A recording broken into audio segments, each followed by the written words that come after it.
y'all, this is Dr. Emily Sherning with American Resiliency. This video for Louisiana, it's a transitional video. Let me tell you why. So, I found American Resiliency in 2021. I started making these climate outlooks. I called them 2050 climate forecasts. Back then, it seemed really reasonable to think that we'd hit 2C at mid-century. That was the consensus science. But that was then. 2023 has been a very serious year in climate. I mean, who would have thought you all would be on fire? It was horrible in 2023. Globally, we hit 2C for a couple of days towards the end of 23, and we've been dang near 2C a couple days so far this year in 24. We've been at 1.9, as high as 1.9. And the consensus is in now that 2023 was the first full year we spent over 1.5. So what can you do? You got to change our thinking. And this year, things just don't feel right? So this outlook, I filmed it before I went under the knife in January, because you might know I love Louisiana, and I know this is like a little too sentimental, but I felt better going into these things, knowing that the Louisiana update was going to come out, even if something went wrong with me, because this update is better. Louisiana is looking better in the NCA5 than the NCA4. The NCA4, it made me cry for Louisiana. The NCA5, I see a margin here y'all can stick your fingers into. And I'm not saying it's easy. Louisiana's outlook is challenging. New Orleans, it's a city that's very dear to me. I was there for Katrina. I was there for the cleanup. I can tell you, my impression is that everyone in New Orleans knows we got to make the time we have count. And that's a good attitude to have today. Many of you all in Louisiana, those roots are really deep. If you're a person who's going to stay, I want to give you the information you need to help you and your family get ready. Challenges that are coming, they might sink a city, but they're not going to sink a pirogue. So there's some encouraging things to look for as we look at these new projections. I want you keeping an eye on Baton Rouge, Lafayette, and Lake Charles as we move through this video. Just so you know where to find my source material. So this video is based on the National Climate Assessment, was just updated in November of 23. There have been significant changes in the projections in this new edition, so I'm updating for every state. The rest of this video, though, we're going to make a cut in a minute. I filmed the rest of this video before this evidence around 2C today started to become clear. We're getting into weird territory. It's very probable that the La Nina that's forecast to come in the second half of 24 is going to cool us off, is going to buy us some time before we hit a global average of 2C. But when you're looking at this 2C forecast, you should think about it being in the uncomfortably near future. I tell you though, I feel all right being in this weird transitional territory with you. Because if any group of folks could handle a kind of weird transitional space, isn't it y'all in Louisiana? I think it is. So forgive me as we roll with it, and let's get rolling. Looking at changes at 2C on a national figure here, you can see that Louisiana isn't projected to heat up as much as the rest of the country. But I don't know, folks, from my experiences in Louisiana, I felt like the heat there was kind of maxed out. So like, how hot can you get? Let's find out. Let's look at figure 2.11. So 2.11, we're looking at temperature extremes. Let's zoom in on our days over 95. So this doesn't look great, but it's no Florida. Let's pull up the regional map instead. Let's get a finer level of detail. We're looking at 22.9. Oh man, this looks hot, folks. Much of the state, we're talking about another 40 days over 95. Towards the coast, it's more like 20. Probably most of this heat isn't going to come as extra days over 100. We're just talking about the grossest part of summer going on and on for another 40 days. It's just a biblically sweaty situation. Let's go back to 2.11 and see if it's going to cool down at night at all. Previously, we had seen this level of heat up that we see concentrated in a few places all the way down to the coast. And the projections now, your warm nights are really concentrated over by Leesville, not a high population area. The rest of the state is still looking at a heat up, but less than 40 additional warm nights, more like 20 additional warm nights by the coast. So this is an increase in daytime temps with a nighttime increase to match. It's not nice. It's a big extension of the hot season. But let's put it in perspective for folks who don't know Louisiana well. Louisiana today, from Shreveport to New Orleans, in August, it's often enough 95 in the day, 75, even 80 at night. So these projections, they're an extension of an existing super hot season. As everyone around there knows, in this type of a climate, you're better off spending less time active during the day, more time active at night. That's better for your body. Preserving that kind of traditional life way is healthy in this environment. People were pushed. We try to get into a pattern based on office air conditioning. Let's be real and admit that's lame. In the future, Louisiana would be better off to remain culturally distinctive, to move towards embracing your traditional ways of living, because these temps are largely staying in a traditional range. If you think about when we looked over to Florida, over there, we're seeing places with significant increases in days over 95, that the current highs are in some places well below 95. So Florida's dealing with a totally new heat. That's a different picture. It's more challenging than a place that's getting more of the same. I don't know that I would personally look forward to Louisiana August Part 2, but I would feel more confident that the grid could handle the demand than if we were getting a totally new level of heat. You know what I mean? For many systems, it's much easier to handle an increase in duration than an increase in capacity. On the heat front, let me tell you again how relieved I am. We had been looking at more dangerous overall temperature increase projections for Louisiana in the NCA4. In the NCA5, what we're looking at here, it's not exactly friendly heat increases, but I don't feel as concerned that we're going over like a survivable margin. You're going to need cooling, you're going to need reliable power, you're going to need to take it easy during the heat of the day. But if you live in Louisiana today, maybe you already got those memos. All right, we're going back to 2.11 to talk about changes to the winter. Let's zoom in on your change in number of days below 32. So your change in days below freezing. It's interesting, we don't see a proportionate loss of cold here. There's less cold loss than there is heat gain projected, if that makes sense. You got a couple fewer weeks below freezing up in the northern third of the state, lose a week of cold winter in the middle third, a handful of days by the coast. So that's your change in winter duration. What about winter lows? 11.3 is where we check that out. And there's just one thing that I'm really interested in here for Louisiana. So if we zoom in our contemporary conditions, we can see this dark red color here down at the tip of the foot. That's zone 10. That's a mild tropical winter. We want it to expand because it could bring up more mangrove populations that could protect you from storm surge and from hurricanes. Let's look down at the mid-century figure. All right, this is mid-century. We got it. Zone 10 is expanding all the way across the vulnerable parts of Louisiana, the parts where you'll see we're going to see really intense loss of land from sea level rise, really intense increased risk of storm surge. We need this to turn to zone 10 to give us the hope of natural protective barriers, and we're getting it.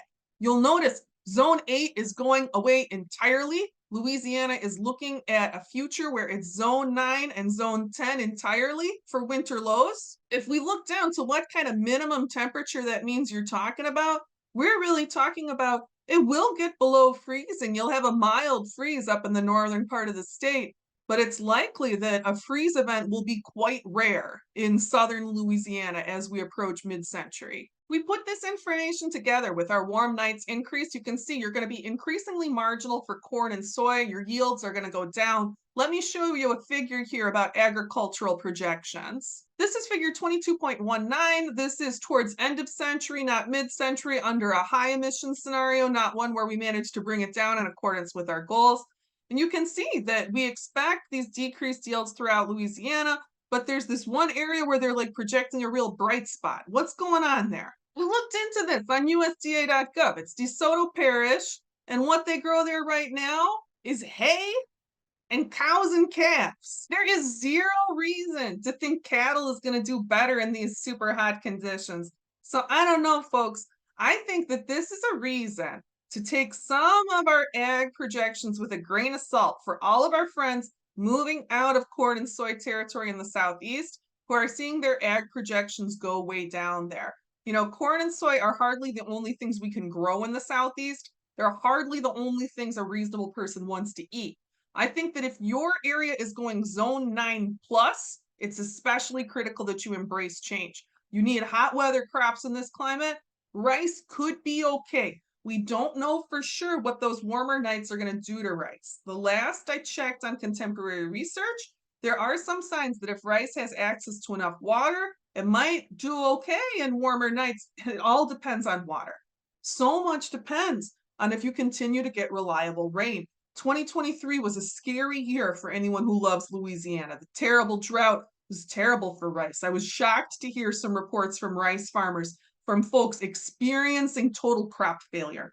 And now I hear that the crawdad season was coming in bad early in 2024. In 23, it was so dry, we lost a lot of crawdad habitat for the year. And then this big cold snap we've had in January has slowed the remaining crawdads down at just the wrong time, reducing their reproduction and reducing their growth. A dry year like we had in 2023, it has a lot of impacts, hurts a lot of people. We need to know if that's how it's going to be, if 2023 is the weather pattern we can expect in the years to come. Let's talk about water. I'm going to take a couple minutes to talk about precipitation, and then we're going to look at the coast, get an eye on sea level rise. Here in figure 210, we're looking at precipitation trends. We see an increase of about 5%, a statistically significant increase of precipitation in the crosshatched areas here of Louisiana at 2 degrees. But look, this is like really floppy, really dry at 1.5, dry again at 3, more wet at 4. This is an unusually high level of variability. Looking at another model for projected changes in precipitation by mid-century, we see that Louisiana is unusual and that we see a real patchiness in the trend. Folks, I'm going to be honest with you, this is the worst precipitation I've seen anywhere I've looked in the nation. It's the first video I'm making with this series where I'm going to tell you what I see. I don't know what's likely to happen to your precipitation trends. I'm sorry, I know it's not very helpful. I don't have a lot of moments where I look through these figures and the answer is you got to pray on it, but we see one here. There is a place where we do see a clear signal. In figure 212, we get an eye on extreme precipitation, on deluge type events. And if I see something lighting up in all 3 of these models in this figure, I feel like that's a clear sign, and we do see clear signs of where to expect heavy rain in Louisiana. We see across the models that it's likely we're going to get heavy rain here at the foot and in a diagonal going across the ankle right there. So that's up to 20% more rain projected, particularly on the toe of the foot there in those big storms to come. And that pattern across the ankle, that's one of the reasons we expect flood damage projected to increase in central Louisiana. Here's a close-up on figure 22.4. This shows projected increase in flood damages. I think a lot of us expected big increases in flood damages by the coast, but you see around Alexandria, around Shreveport, it also looks pretty challenging. Around Alexandria, I think it's especially dark because we see the deluge type storms projected. I think we also are seeing evidence that the Red River is going to get increasingly rowdy, that the Red River, which runs through both of those cities, is probably going to have more major flood events. So building resilience against riverine flooding is also going to be important. Now we're going to start talking about sea level rise. So we're looking at figure 9.2. You can see that by 2050, I'm really sorry to say, Louisiana is facing some of the worst sea level rise projections in the nation. It's you in Texas. You're looking at 3 feet by 2050, 6 feet by 2100. And with the ice loss we saw in 2023, I think it's important that we model the high end for that. So here we are in the NOAA sea level rise viewer looking at the Louisiana coast. This is an excellent tool. You can get block by block information, put in your address, put in any US coastal city you're interested in. We're going to be modeling 3 feet of sea level rise for 2050 and 6 feet for 2100. But you can see here, the tool is broken today for 3 feet. So we got to look at 2 feet, which I know that's like really a lot, right? We got to remember a lot of this outer margin of the Gulf, it is already a mix of land and water. Louisiana does not look like you would expect it to from a schoolyard map. Even so, this is a big change at 2.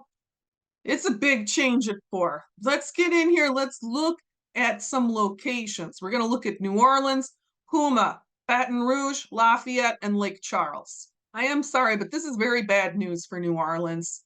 Looking at 2 feet, you can see that the problem isn't the seawalls. Look up to 4. It's that the river is going to get overtopped by the sea. You're going to have salt water flowing into the city through the Mississippi from upriver of New Orleans. All the land in the city is surrounded by ocean up against the seawalls. I don't know how anyone would manage this as an engineering problem. I don't know what you do about drinking water. This is very sad for New Orleans. If the sea is overtopping the river, how do you protect yourself unless you divert the river? And how do you be New Orleans if you divert the river? It's an incredibly difficult outlook for the city. I am sorry to say, I can't see a way out. If you divert the river and lose the port, I guess you could turn into a theme park, and it breaks my heart either way. It's very upsetting. We got to look over to Huma. In Huma, you can see that today we have a lot of marshy areas. We have a lot of places that have that interplay between lands and water. And if we look at 2 feet, there's a lot of land loss, and at 4 feet, dramatically more. So you're looking at this main populated area. I bet people are going to be living there by 2050. Of course they would. It's really cool there. But if you look up to 6 feet, if you look up to what you're going to be dealing with at 2100, it's just not believable that this is going to be a habited area. So when we're talking about a limited resource situation, I don't know that I would put too much adaptation or resilience resources into staying in place in this part of Louisiana. Baton Rouge, thank God, you're looking okay. Look at what's happening all around you. It's totally crazy. Your deep water port is getting like serious deep water. So that's 2 feet. Looking at 4, you can see there's going to be serious issues at 2050 with saltwater incursion into this beautiful agricultural territory all around both sides of the river. You can see that port potential opens up for Baton Rouge pretty dramatically by 2050. If we look out to 2100, it's very evident that the economy in this area is going to change, but that Baton Rouge itself has a lot of potential to remain strong. Look at this. You have some riverine flooding start to approach from the east, not from this main channel here, but your housing stock is looking really good. It looks like you have threats of saltwater incursion, but if you can identify safe upriver, upstream drinking water sources, Baton Rouge, it's not hard to see how your grandchildren could live there in a really strong port city, a port city America will need. Lafayette, let's check you out. I love Lafayette. Lafayette is a place that is just fun. This is like the hub city. It's the heart of Cajun country. It's got everything you need. You are going to be surprised by how far the water is coming in here. There's at 2 feet. We can see a lot of storm surge coming up the river at 2 feet. At 4 feet, this marshy area is going to become open water, and the odds of it having some salt content are actually pretty high. But let's zoom in here and let's look at this. You should not be surprised to see that the heart of Cajun country is full of people who know where to build, people who know where water wants to lie. Lafayette, just like I was saying for Baton Rouge, you got to make sure that you have good protection against salt water getting into your drinking water, and you got to be prepared for large scale change for your agricultural community. There are a lot of farmers who are going to be hurting as we see this land be entered by the salt. The soil will change. Let's look at 6 foot. Let's see what's going to happen here at 2100. You know, we always have people who want to joke that sea level rise is just going to give them oceanfront property. People in these properties here, there's like someone in America who's actually living that dream where oceanfront property is coming to their door, apparently without also destroying their home. Exciting. At 2100, look at this. Look at how much lake is going to be going on in this area. Again, you see a changing economy, but I wouldn't count you out. I think that there is absolutely a future in this city. Now we're moving over to Lake Charles. Lake Charles is another place that is just a fun place. But talking about the oceanfront property, like you guys have enough waterfront property. It's a little worrisome, right? To think about what might happen here. Let's get a look at it, looking close in. I want you to keep an eye on Moss Lake right there. Let's zoom back out. All right, so modeling 2 feet, we can see change coming. We can see open ocean coming towards Moss Lake. I wish we could model 3 feet. At 4 feet, we can see that Moss Lake is really becoming an port entryway to the ocean, that this is becoming a gateway to increasingly open ocean. And I can tell you that the other day when 3 feet was working, that this was also true, that 3 feet is an important Moss Lake transition point. And let's look at what's happening in the city. As we look at 2 feet, and then up at 4 feet, at 3 feet, you start to see inundation of some of this industrial areas. At 3 feet, you start to see very little damage to property. There are some of these neighborhoods, these pretty neighborhoods, where you are going to have riverine flooding, where it's going to come out up the river, come out up the canal into the neighborhood. And as we look towards the future, as we look towards 6 feet, we can see the approximate boundaries where water is going to be trying to come inland. And that's true all around Lake Charles. It's going to be very easy for you to identify which neighborhoods are going to have housing stock that's more and less vulnerable, and that there's a lot of development, even at 6 foot sea level rise, where we don't see any substantial damage to large amounts of the housing stock. Lake Charles, this is scary, this level of change as we look towards the future for our generation and the next generation.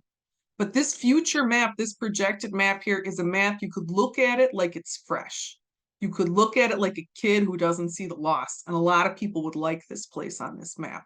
The water access is great. A lot of Lake Charles housing is okay. A lot of the infrastructure, you could plan for this in mind. You could have a deep enough mangrove bayou forming up to protect you from a big storm surge, where Lake Charles could still potentially be a place of refuge from a big storm. I don't mean to be too flip about the challenges you're facing, but I do look at this map. It looks like a place people would want to go. It looks like a good place to go fishing. Speaking about planning with change in mind, in 22.17 here, we can see Louisiana has very manageable costs for proactive energy adaptation. Look at Florida here. I mentioned Florida is getting big heat increases that aren't all area typical, right? It looks a lot more expensive to manage that change in energy demand intensity. It looks like there's a big capacity problem in Florida. Whereas the change in energy duration that Louisiana is facing is not such a big challenge. And we all know Louisiana knows how to work on a grid. You have a lot of folks in Louisiana who are ready to do any kind of energy work you need to do. This map here is a big sign. Don't give up. All in all, this outlook is hard. Building resilience here will be a challenge. The saltwater incursion, the way that ocean coming in may impact groundwater and soil far from the coast.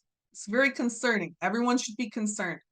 Another 40 days of potentially dangerous temperatures, that's not fun. The water outlook, really not knowing what to expect. It's frightening. 2023 was a very bad year. All we can see in the future is that, hopefully there'll be good years and bad years. But even all these challenges, it's still an improvement. It's a significant improvement from previous projections. It's very sad thinking about New Orleans. New Orleans, it looks like the city's going to die. But there's something to be said about being alive today and about having joy today. There's a fire that burns in Louisiana of joy in life. I can see a city sinking here in the future, but these are no longer projections that I think could sink a people. Down by the coast, down in that shifting band of water and land, if you're going to get that smaller projected rise in warm nights, there's hope for preserving traditional lifeways. For people who like living off the land, this is a quality area. It's unique and wonderful. Inland, Louisiana is going to need a grid tune-up, but the price tag is surprisingly reasonable. No one who's not a little crazy is going to want to move to Louisiana with this outlook. But if you're already a little crazy, there's margin here where you could dig in. There is hope. We can prepare for what's coming. Let's get ready. Folks, thanks for being here with me. The support for American Resiliency is just incredible. People have given so much to this project. It's the reason why I'm able to keep doing it. I want you to know this last month is the first month that we are off the runway. We are on target to being able to be with you, keeping an eye on the news, trying to get you the information you need indefinitely. Thank you so much for everyone here with me. Talk to you again soon.